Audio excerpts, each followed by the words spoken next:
What is the Creeper's truck? It seems to be much more than glass, metal, and a lot of rust. It has an ominous presence about it that is tangible. We don't just see an antique truck, we feel it. It has an attitude and a nerve-shattering, angry voice. What is it about the Creeper's dilapidated chariot that is so indelible to so many? And why does the Creeper need it? Buckle up, because we're going on a wild ride.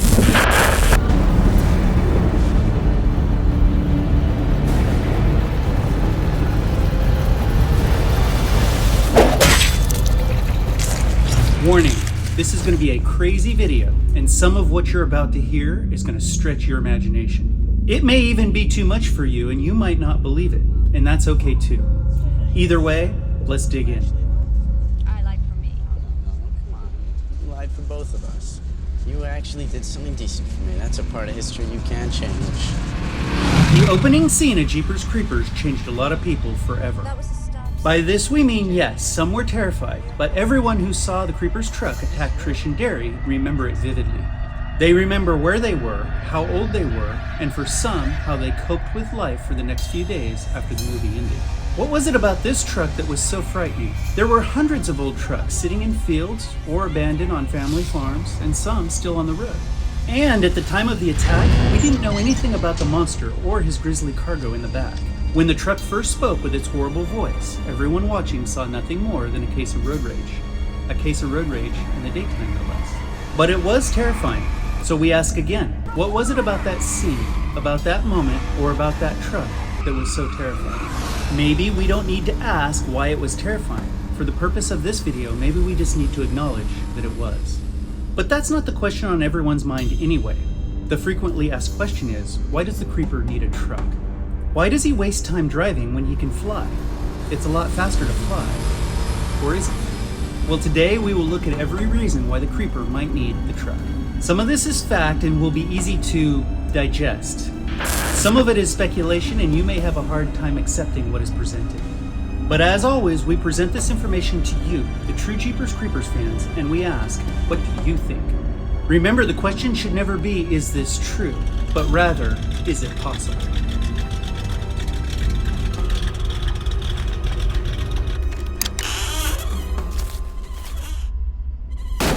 If we were to jump back into prequels, every Jeepers Creepers fan would be completely happy. But what would that look like? For one, the Creeper wouldn't have the truck. He's ancient according to cinematic folklore. He's been around for thousands of years.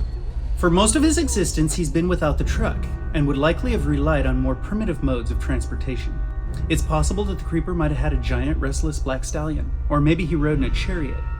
But the question remains, why didn't the Creeper just fly? Well, let's look at what we know. Every 23rd spring, for 23 days, it gets to eat. The Creeper must remain underground for 23 years at a time. Every 23 years, the Creeper emerges from the ground and begins collecting bodies and feeding for 23 days. In turn, by feeding, it is able to regenerate. By replacing decayed body parts, it becomes stronger. It also collects bodies. Now, we have seen hundreds of bodies lining the old church's basement ceiling, and surely there are many more that we haven't seen. He collects victims en masse, and we also don't know how far away his lair is from where he hunts. But with a truck, the Creeper can stuff 15 or 20 bodies in the back and bring them all with him to his playground, as opposed to flying back and forth with each victim separately. If the Creeper has stayed true to form over the years, that means in addition to a trusty horse, he would likely have had a wagon to help him carry larger cargo loads. And if he wanted to remain incognito, it would have been a covered wagon. So the first reason the Creeper needs a truck is that it saves time. What other purpose does the truck serve?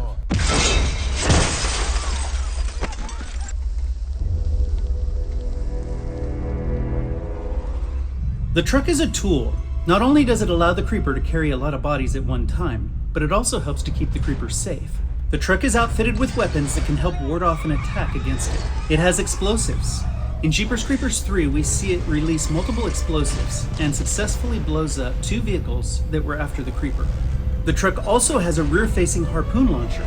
This weapon was used against Kirk, but it would also be very effective against any adversary approaching from the rear. So the Creeper's truck is a very effective defensive tool.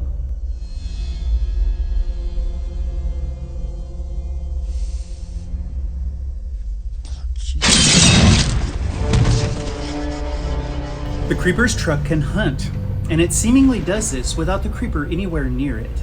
It's outfitted with offensive traps, such as a spear in the seat that ultimately killed Kirk, and the rear spikes that will deploy anytime someone crosses the plane of the truck's rear doors. So not only is the truck a great defensive tool, it is also a very effective offensive tool. What the hell's his problem? Just get out of his way, Derry!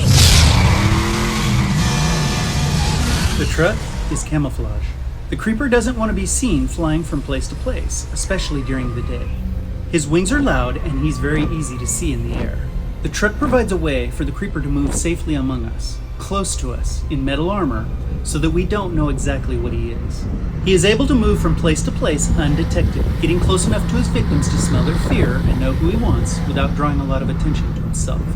So the truck helps to conceal the creeper, but this still isn't the most important reason that the creeper needs the truck. Do you know what it is?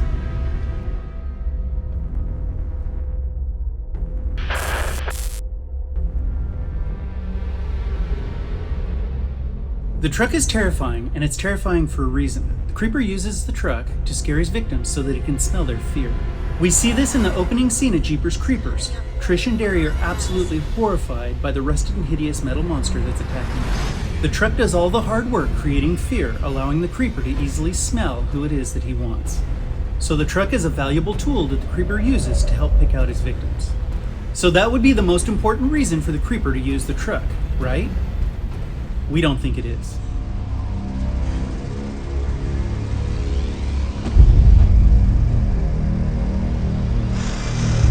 Now this is a crazy notion, and you may disagree with what we're about to present, and that's okay. This is purely speculation based on some of the things that we have seen. Remember at the beginning of this video, when we said that the truck seemed to be much more than glass, metal, and some rust, and had an ominous presence about it that you could almost reach out and touch? We don't just see the antique truck, we feel it, and it has an attitude that is accompanied by a nerve-shattering, angry voice. What if the creeper's truck is ancient also? Let me explain.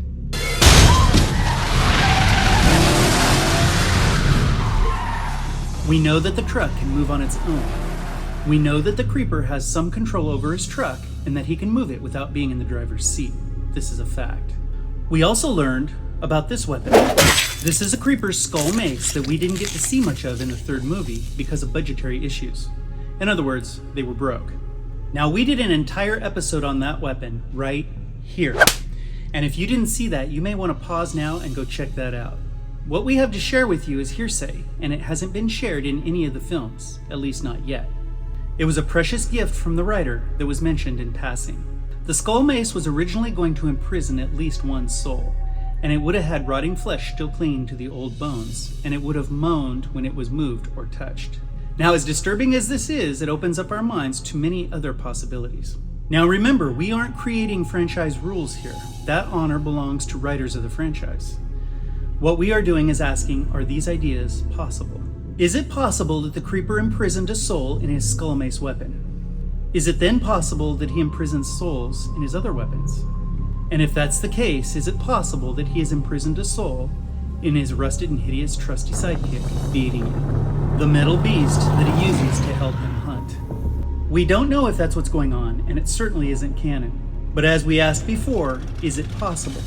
And if the answer is yes, then what does the truck become to the creeper?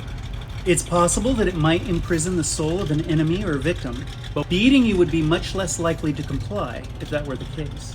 As we've speculated on this channel before, we believe the creeper may have captured the soul of his once mighty black stallion within the decayed walls of the truck. What if that soul was the driving force behind the attitude that we see and feel when the truck attacks? Is it possible?